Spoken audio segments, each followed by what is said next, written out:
Annyeonghaseyo. I'm Marshall. I'm Ariel. And we're Soju for Two. Okay, so this is our review of 1% of anything. And this is a Korean drama that came out in 2003. And it's 26 episodes. Yes. We're watching this on Drama Fever. No, actually, I think I watched. Yeah, I did watch Drama Fever. Yeah, I'm like, what did I watch it on? Okay, so the characters in this one. So well, I also think before we talk about characters here, like I should say that this is 2003, and it makes sense it's 2003 because it really feels like a drama that is cliched now, and I don't know if then it was cliched, but like it really feels like it's very much to the cookie cutter drama storyline. And what's sort of going on here is, you know, you have the rich guy, the quirky sweet girl, and like somehow they are supposed to get married, and then he doesn't like her, but then slowly they fall over time. He likes her, and then of course there's complications. I think it's because we've seen a lot of shows like Seeking Love, My Girl. There's so many times where this is like the storyline, but we thought this was a good version of it. It was just, if you want to watch a drama that's sort of like a staple drama, this might be a good one to start with, especially if you're new to dramas, because this is an older drama. Yeah. Okay, so with characters. Now, you want to talk about the main ones? So we have Kim Jung-hwa plays Kim Da-hun.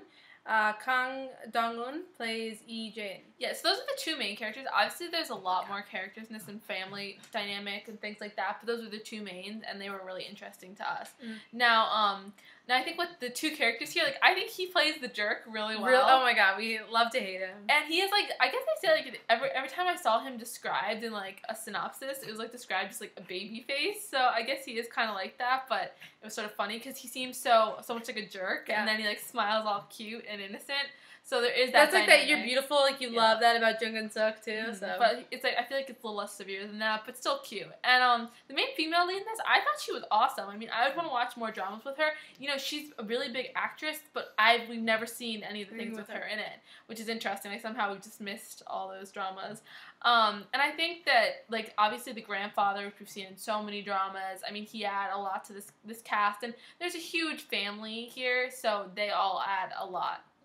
The ensemble is good here. I think this is like the beginning of ensemble dramas where you really feel like, oh, if it wasn't for the grandfather, the story wouldn't be as good, you know, kind of thing. Okay, so love triangle.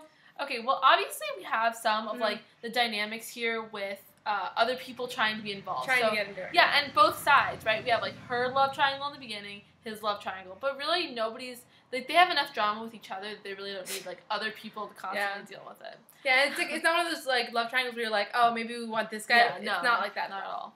Okay, so mistaken identity, misunderstanding. Well, mistaken identity a lot with the grandfather because, you know he... of course, you happen to meet this old guy on the subway, and he happens to be, like, the owner of this huge company. It's like Shining Inheritance. It is. I mean, he leaves everything to you. It's like, and says whoever you marry will also inherit. I mean, just, like, it's such an unrealistic storyline, but somehow really enjoyable to watch, you know. But she doesn't know, even for a long time, she still doesn't know who he is, and that's like a misunderstanding. And I think that like that's a misunderstanding that leads to like cute comedy and a drama, and not like complete depression and lots of stuff. You know, it's a lighter drama. It's a light, so bad guy turned good. Yeah, okay, so obviously he just goes that jerky to, like, sweet, I love you forever, and no one else, you know, I'll ever love. Like, yeah, so that reminded me a lot of, like, Shining Inheritance, because it has that feeling. And oh, totally. I don't think he does as good a job, though, as Shining Inheritance. We really like him. Yeah, but still, like, you know, still in that vein, and he was before him, so who knows, maybe he influenced, like, his idea of that. Definitely. Okay, so Piggyback Ride. No, there's not any Piggyback Don't remember that. Kisses. So there's, like, a couple kisses, but not a lot. Like, this isn't really, like, a heavy kiss drama.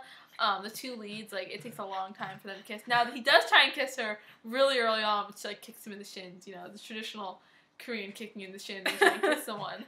That always reminds me of Secret Garden. Yeah. When she's, like, constantly kicking him. Yeah, that's what happens. Like, he's like, guard your shins, okay, guys? Okay, so fashion. Yeah, no, it's 2003, so. Not so good. Music. Again, not our favorite. Okay, so if I would rate this drama, I mean, it's 26 episodes, so it was a little bit longer. I do feel like there's some extra episodes. Yeah, right? I felt like there was a bit of filler, and right from like the beginning, I think you could have just like cut down like a lot. Yeah, and I mean, if this was a 50-episode drama, you wouldn't have been able to watch it, right? Like, I could not have handled it 50 episodes. I think this would be a good 16 drama. I do too. We definitely could have cut out some people. Yeah. I feel like, but not a lot. Like, I mean, we did need the other stories. Yeah. Some of the other stories just added, like, time instead of adding, like, substance. But the characters were all really interesting. It was just a little too much side story in this drama. Okay, so if we're going to rate this, now I'm going to give this an 8. I think that's definitely worth watching if you want to think right away about the fact that it's an older drama and probably was like the beginning of the genres that we're used to watching. Yeah. So it will feel cliche to you, probably because it's older, and that's when the cliches, you know, really are cemented. Yeah, so I would say I give it a 7.5. And honestly, like her, like if you like Shining Inheritance but you want to watch something different, like maybe watch this. Yeah. Because like it's similar, but it's like it's different enough. It's not the most original drama, but it's cute. And honestly, like you know, you want to watch the cute factor, this definitely has it. So I'd watch it, guys. All right, thanks. Bye. Bye.